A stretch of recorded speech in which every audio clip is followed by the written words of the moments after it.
Hello everyone, आज हम लोग पढ़ने वाले हैं गोलीय दर्पण वाला बारे में। कल जल्दी में निकलने की वजह से कुछ टॉपिक छूट गया था, तो आज उसको क्या करेंगे, पूरा करने वाले हैं। तो आज हम लोग अवतल दर्पण का जो छूट गया पार्ट उसको क्या करेंगे, पूरा करेंगे।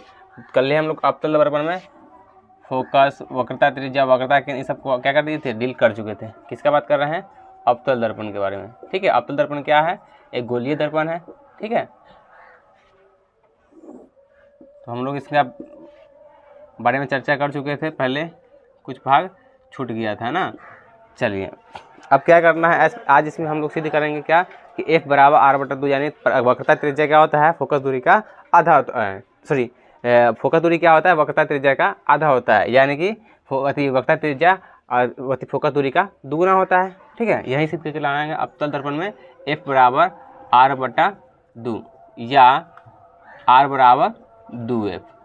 F बराबर R/2 या R = 2F हम आज को क्या करेंगे, सिद्ध करेंगे इसमें। ठीक है, तो चलिए शुरू करते हैं आज के टॉपिक को।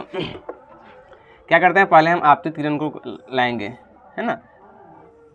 हमको पता है कि आपतित किरण जब भी सम्मुख अक्ष के समांतर आएगा तो फोकस से होकर के जाएगा। कल हम लोग सीख चुके हैं, है ना, कि जब भी अवतल दर्पण पर क्या होगा, कोई प्रकाश किरण सम्मुख अक्ष के समांतर आएगा तो परावर्तन के बाद आफ्टर रिफ्लेक्शन क्या होगा, वो फोकस से होकर के जाएगा। बिल्कुल सही है। चलिए अब क्या करते हैं, अब अभिलंब डाल देते हैं, है ना। इस बिंदु पर अभिलंब खींच लेते हैं, इसका नाम देते हैं AB, इसका M डैश ले लेते हैं, क्या दर्पण को M डैश ले लेते हैं।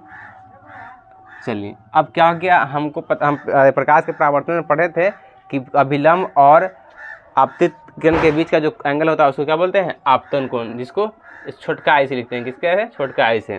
और अभिलंब और परावर्तन कोण, परावर्तित किरण के बीच का जो कोण होता है उसको क्या बोलते हैं, परावर्तन कोण बोलते हैं। क्या बोलते हैं, परावर्तन कोण, जिसको छोटका आर से लिखते हैं। तो चलिए अब हम क्या करते हैं, इस क्वेश्चन को डील करेंगे। F बराबर R/2 सिद्ध करके लाएंगे, संबंध निकालते हैं। चलिए क्या करते हैं, पहले कि प्रकाश के परावर्तन के नियम से हमको पता है कि I और R क्या होता है, बराबर होता है। परावर्तन के नियम से क्या होता है, I = R।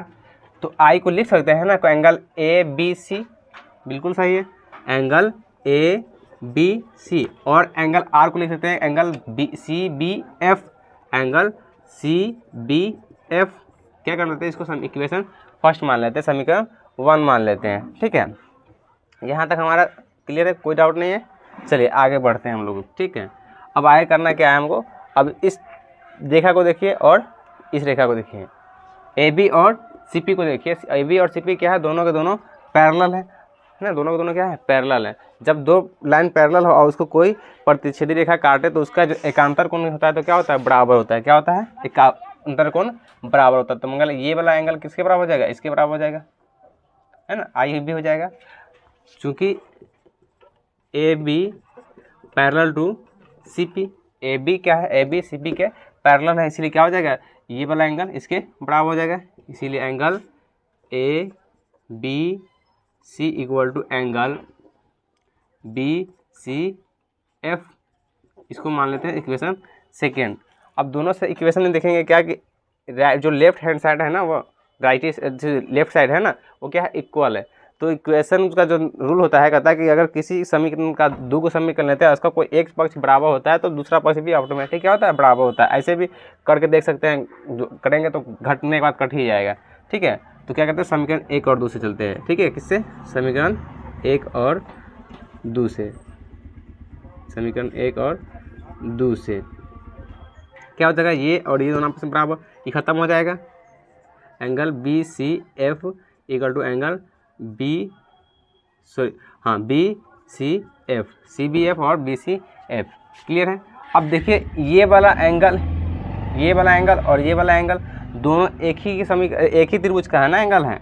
ये वाला एंगल और ये वाला एंगल दोनों एक ही त्रिभुज का एंगल है। और किसी भी त्रिभुज में दो कोण या फिर दो भुजा बराबर हो, क्या हो, दो कोण बराबर हो या फिर दो भुजा बराबर हो, तो उसका क्या होता है, वो ट्रायंगल आता है हमारा, होता है समद्विबाहु। मतलब दो भुजा बराबर हो या दो कोण बराबर हो, समद्विबाहु हो जाता है।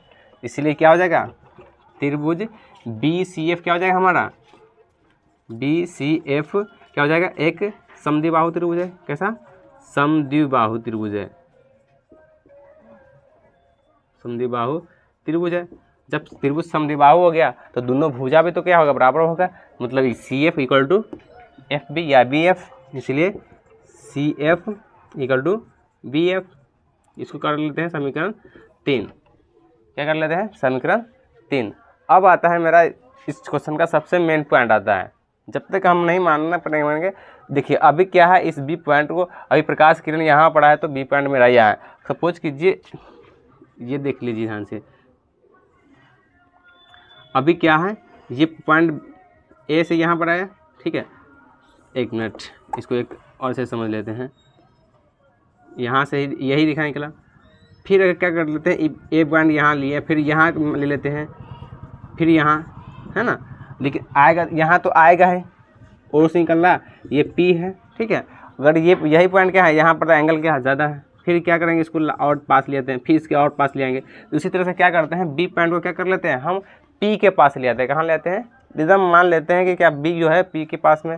देखिए उतना नज़दीक आने के बाद क्या थोड़ा हमारा जो रेखा चित्र बनाना ना थोड़ा डिफ़िकल्ट हो जाता है, इसीलिए क्या करते हैं, इसको थोड़ा बड़ा चित्र बनाना है, इसीलिए बनाने में सहायता होगा, ठीक है। अब क्या करते हैं, बी पॉइंट को मान लेते हैं कहाँ है, पी पे, कहाँ पर है, मान लिया कि बी क्या है, पी के बहुत निकट है। कहाँ है, बहुत निकट है। जब बी क्या होगा, पी के एकदम पास में होगा, तो जितना बी एफ होगा उतना ही पी एफ ही होगा, बिल्कुल होगा, है ना। इसीलिए क्या हो जाएगा, P F equal to B F. इसको समीकरण मान लेते हैं 4। कितना मान लेते हैं, समीकरण 4। जब बी हमारा क्या होगा, बहुत पास हो जाएगा किसका, पी का। क्या इसके पास हो जाएगा, पी का, तो जितना एफ बी होगा उतना ही एफ बी होगा, यानी पी एफ बराबर बी एफ। अब देखिए समीकरण 3 और 4 में ध्यान से देखिएगा, समीकरण 3 और 4 में क्या मिलता है हमको कॉमन चीज़, कि दोनों का राइट साइड क्या है, इक्वल है, राइट ही वाला भाग क्या है, इक्वल है, तो लेफ्ट वाला क्या हो जाएगा, इक्वल हो जाएगा हमारा। इसलिए इक्वेशन थर्ड एंड फोर्थ में समीकरण 3 और 4 से, किसे, 3 और 4 से क्या हो जाएगा मेरा, C F equal to P F, C F equal to P F. कोई डाउट नहीं, सी एफ क्या मतलब ये इसके बराबर आ गया, क्लियर है। अब क्या करते हैं, ये पूरा सी पी को क्या लिख सकते हैं, आर लिख सकते हैं ना, बोलिए बिल्कुल लिख सकते हैं, क्योंकि ये इसका क्या है, त्रिज्या है, वक्रता त्रिज्या है। और यहाँ से एफ से पी के बीच की दूरी क्या, छोटका एफ लिख सकते हैं, क्योंकि फोकस दूरी है ना मेरा, तो इसको पूरा आर लिख सकते हैं, इसको छोटका एफ लिख सकते हैं, बिल्कुल लिख सकते हैं।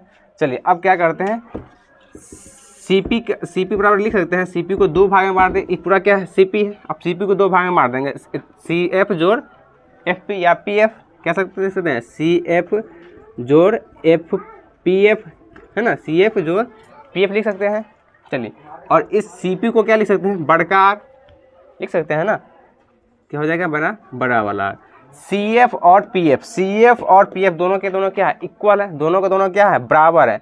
तो जहाँ पर सी एफ वहाँ पर पी एफ लिखने में कोई दिक्कत है, बिल्कुल दिक्कत नहीं, क्योंकि दोनों के दोनों क्या है, बराबर ही तो है। तो क्या करते हैं, सी एफ जगह पर पी एफ पुट कर लेते हैं, क्या हो जाएगा, 2 पी एफ हो जाएगा, एक और एक 2 ही ना होता है। चलिए अब आगे क्या करना है, तो आर इक्वल टू क्या हो जाएगा, तो पी एफ यानी एफ पी, दोनों इसको क्या लिख सकते हैं, छोटका एफ तो लिख सकते हैं ना, छोटका वाला स्मॉल एफ से क्या होता है, फोकस दूरी तो होता है, फोकस और ध्रुव की के बीच के जो डिस्टेंस होता है उसे क्या बोलते हैं हम लोग, फोकस दूरी, यानी छोटका वाला एफ।